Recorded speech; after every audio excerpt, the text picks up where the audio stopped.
Les Sussex sont dans une position inconfortable.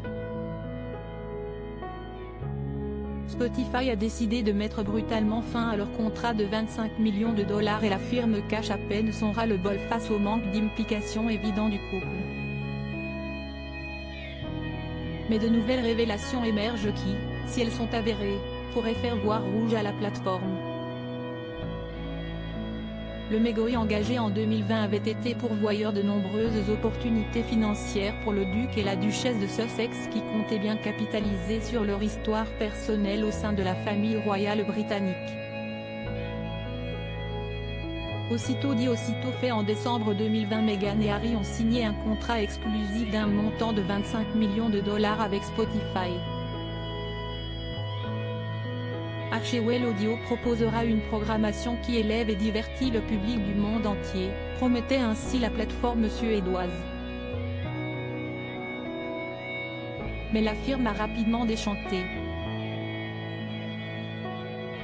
Harry et Meghan ont eu d'autres chats à fouetter, ils ont accueilli bébé Lilibet, Harry s'est attelé à l'écriture de son autobiographie Le Suppléant, le couple s'est laissé filmer pour une série documentaire sur Netflix et le contrat Spotify est resté plus ou moins à l'abandon malgré la naissance du podcast Archetype, troisième bébé de Meghan Markle. Après 3 ans d'attenter, la plateforme de streaming est arrivée au bout de sa patience.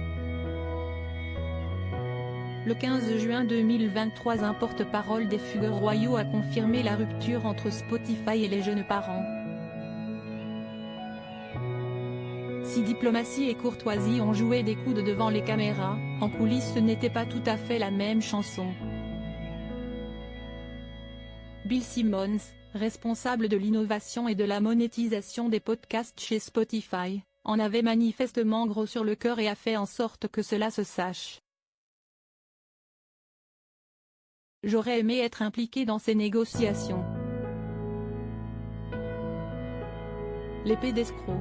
C'est ça le podcast que nous aurions dû lancer avec eux, a-t-il d'abord balancé selon les informations rapportées par Variety. Je devrais me saouler un soir et raconter l'histoire de la conversation Zoom que j'ai eue avec Harry pour l'aider à trouver une idée de podcast.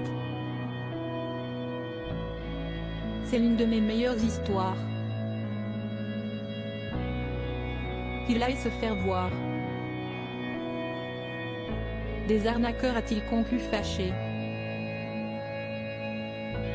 La cerise sur le gâteau, mais alors que l'on pensait que l'histoire des podcasts allait s'arrêter là, le New York Post fait de nouvelles révélations.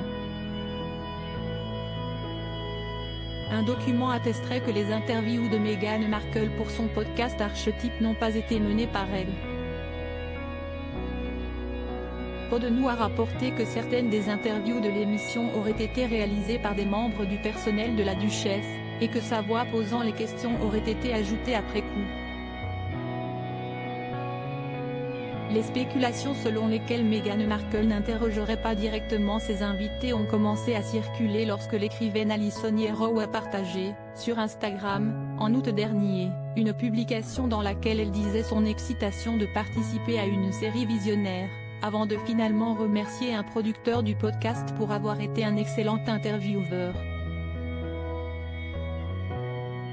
Le Daily Mail avait en novembre dernier dévoilé que les réactions et commentaires de Meghan avaient été ajoutés après l'entretien. Pour l'heure, Archewell et la duchesse de Sussex, interrogés au sujet de ces allégations, ne se sont pas exprimés.